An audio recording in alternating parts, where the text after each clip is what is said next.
If you're stuck at booking $500 video jobs, this video might change your career. You see, I didn't get better clients. I just got better at 3 specific things, and it helped me make over $5,000 in just 1 month. No new camera, no viral videos, and no ads. Now, if you're new here, my name is Sam, and I'm an East Coast DP, and I created a cinematic LUT called the ICS Cine LUT, and it works on all camera brands, any lighting condition, interior, exterior, day, or night, and it quickly adds cinematic tone and color to your footage. The link is in the description if you want it. The first thing that helped me 10x my income as a freelance DP was my personal brand. Now, I didn't understand how important this was when I was first starting off. I was just posting aimlessly using whatever fonts, whatever colors, and I wasn't really intentional. So with that being said, the moment I started stepping up my personal brand was the moment I saw growth and the moment I saw more leads, more people who were interested in working with me. And your personal brand starts with your story, which is why you do what you do. A little bit about my personal brand and my backstory is that I've been fascinated with cameras since I was like 5. My dad used to film family reunions, and I just used to be fascinated, and I wanted to always help with the camera. I always wanted to watch playback back then just because I love seeing stories come together on the screen. And that transpired to me going to college and majoring in mass comm and then going and get my master's in film directing and cinematography. So that's a little bit about my story. So personal branding, make sure you have a story. Second would be how your stuff looks. Does your stuff look intentional? Does it look like it was on purpose, or are you accidentally making nice images? So that boils down to consistency. If someone was to go and look at your Instagram page, is it consistently good?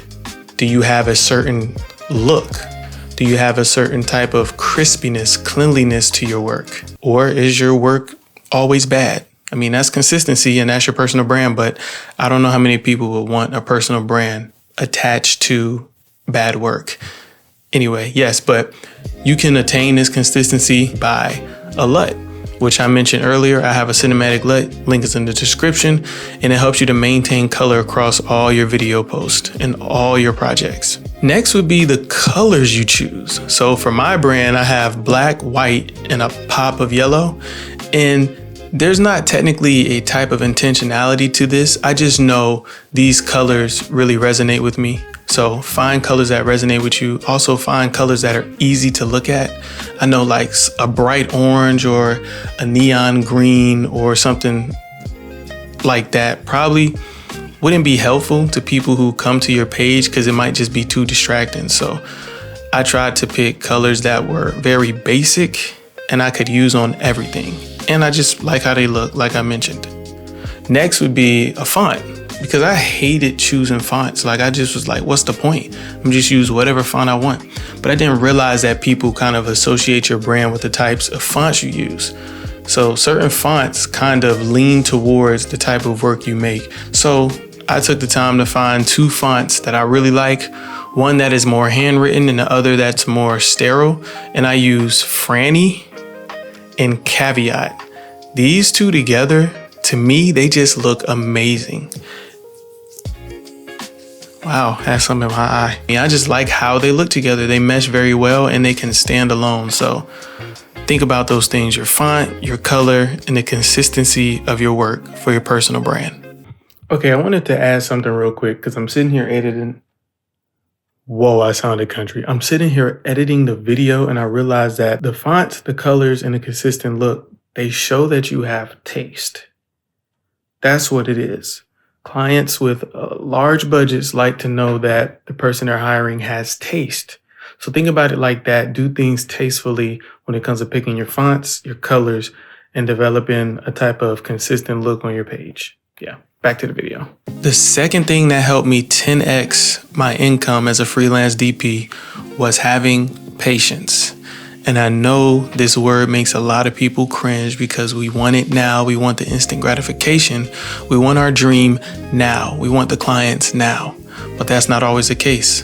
When building this personal brand, it could take a while for people to really notice you and catch on. So patience is needed because it'll help you to keep going even when you don't see growth. But one thing that helped me stay patient was a quote that I heard, and it was saying that building your personal brand is like building a portfolio. So think about all of the posts you do, all of the posts you make, whether you're filming yourself, filming family members, or doing free jobs. You're building a portfolio. That way, when someone does find you and they do like your work, they have something to binge. Because think about it. When you find a good show on Netflix or Hulu, you watch one episode, and if all the episodes are out, you're going to binge it. So you want to make sure you're building up enough content that people can go look at and then identify you as someone that's credible and consistent. So be patient and build your portfolio. Don't worry about the views, the likes, or the lack of leads you're getting. Just keep building because someone is going to notice your work. Trust me, it has happened to me multiple times this year. So keep building, be patient.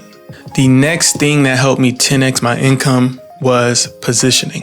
I had to start positioning myself as an authority in the video space, not just a videographer or a cinematographer who didn't know anything. I had to position myself by making tutorials, doing lighting breakdowns, and also helping other peers make good imagery as well. Just because you know how to do stuff doesn't mean that people trust you.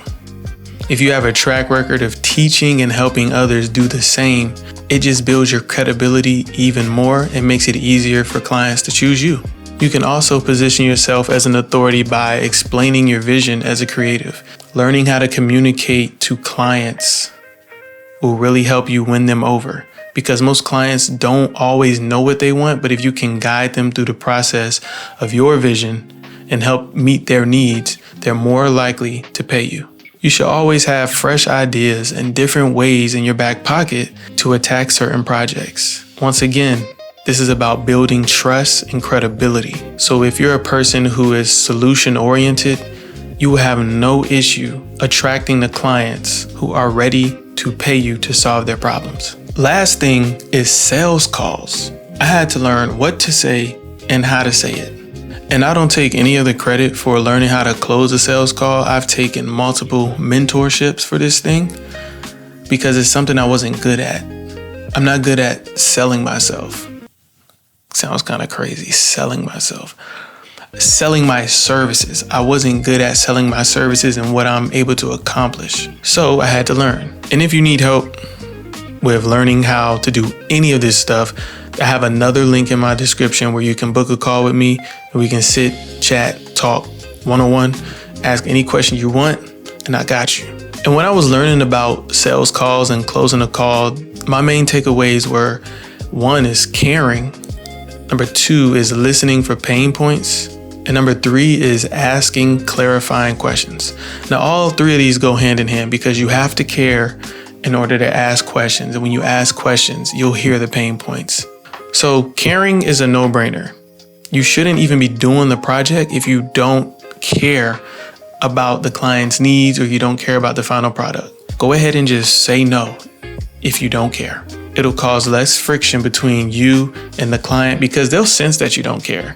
I've been there before. I don't want you to go down that road. So if you don't care about the project, if it doesn't sound interesting enough, if it doesn't bring you any excitement, I would say don't do it. The next 2 are listening for pain points and also asking clarifying questions. So listening for pain points is just allowing your client to talk enough so you can get an understanding of what it is they really desire, what they really want or need, or just things that they struggle with in the past. And the way you can get them to really talk about their pain points is to ask clarifying questions. I'll let you in a little secret. One question that I like to ask is, what does success look like if we were to work together on this project? You know, sometimes they might give you an answer like success looks like more engagement, more comments, more likes, more leads, more sales. And if you can get them to talk about their pain points and also make a solution for that pain point, you're as good as gold. You guys are going to work together and do great work, and you'll be able to clearly know what direction to go. So if you can clearly speak to those pain points and confidently give ideas and solutions while caring, then they will pay your price because they trust your work, they trust your word, and they trust your wisdom. Again, my name is Sam, and I'm sharing my journey along with everything I'm learning as a freelance DP. If you found this video interesting or helpful, go ahead and drop a like and subscribe, and I'll see you guys in the next one.